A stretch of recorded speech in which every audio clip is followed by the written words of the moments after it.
Anti defection कायदा या देशामध्ये सक्षम करायचा असेल तर निर्णय आम्हाला अपेक्षित होणं अभिप्रेत या ठिकाणी।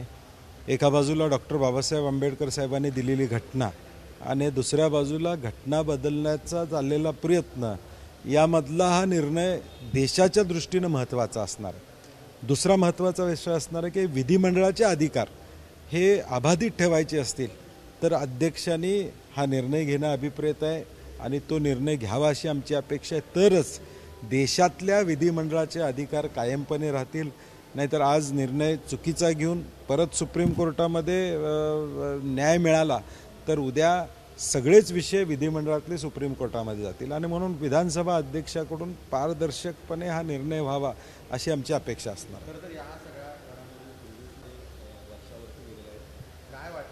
नाही, मला वाटतं हे टाळलं पाहिजे होतं, किमान आजच्या निकालाच्या पार्श्वभूमीवर टाळलं पाहिजे। विधानसभा अध्यक्ष हे सर्वोच्च पद आहे, ते मुख्यमंत्र्यांना विनंती केली तर मुख्यमंत्री त्यांच्या दालनात येतात, हा इतिहास आहे। आणि मला वाटतं अगदीच महत्त्वाचं होतं तर फोनवर बोलायला पाहिजे होतं, परंतु आज निकाल आणि आधी भेटणं हे मला वाटतं थोडं या सगळ्या प्रक्रियेमध्ये विश्वासार्हता घालवण्याचा प्रकार आहे। लोकांच्यामध्ये चर्चा होती की त्या खुर्चीचा जो काय गरिमा आहे, त्या खुर्चीची जी काय विश्वासार्हता आहे ती टिकणं महत्त्वाचं आहे। शेवटी विधिमंडळाचे प्रमुख म्हणून सर्व पक्षीय सर्व आमदारांचे ते अध्यक्ष असतात आणि मला वाटतं हे संयुक्तिक झालेलं नाही।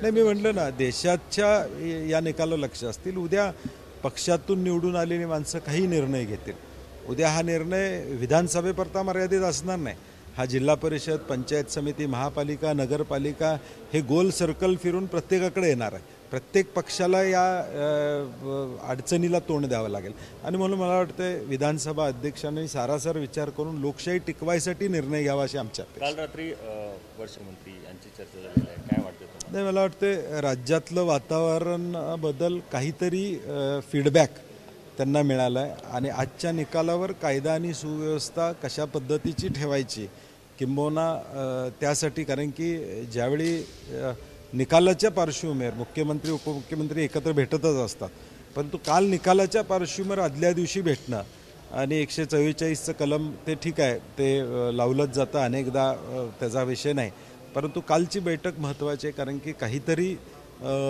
राज्यातल्या कायदा आणि सुव्यवस्थेचा आज प्रश्न निर्माण होईल का या संदर्भात चर्चा झाली असण्याची शक्यता नाकारता येत नाही।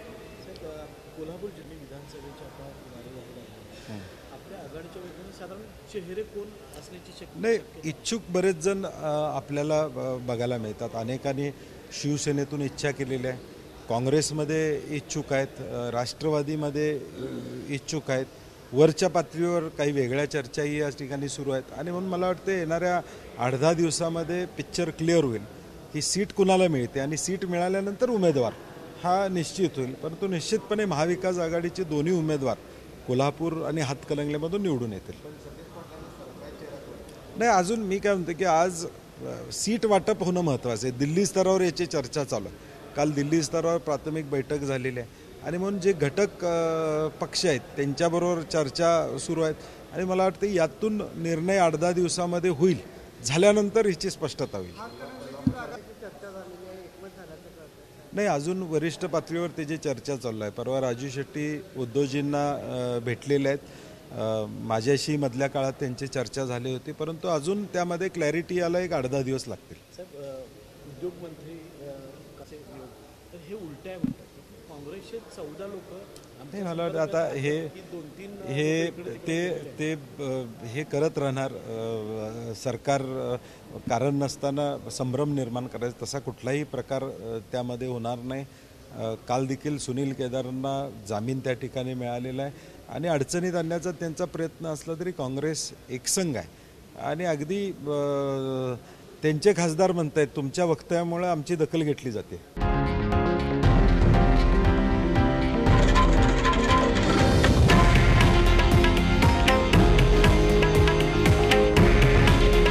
हे आहे देशातील नंबर 1 न्यूज नेटवर्क आणि आपण पाहत आहात TV9 मराठी। काळजी तुमची, हित महाराष्ट्राचं।